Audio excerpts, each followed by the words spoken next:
หัวของอีกาหัวของอีกาวาจาของอีกาปากเลยปลูกปากประเดะนินปันทางขยะ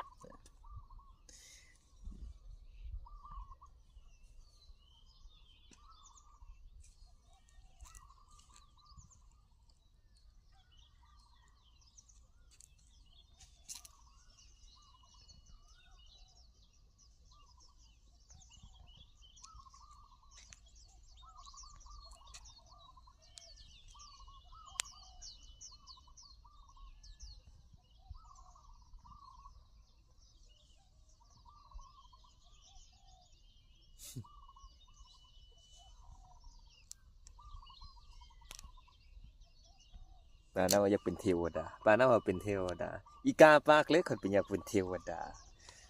ในคาบของในคาบของคนน่ะคือแต่ในจิตวิญญาณน่ะอีกาปากเล็กสัตว์เดรัจฉานคนที่ฝึกเข้าบ่ถึงมันสิฮู้หยัง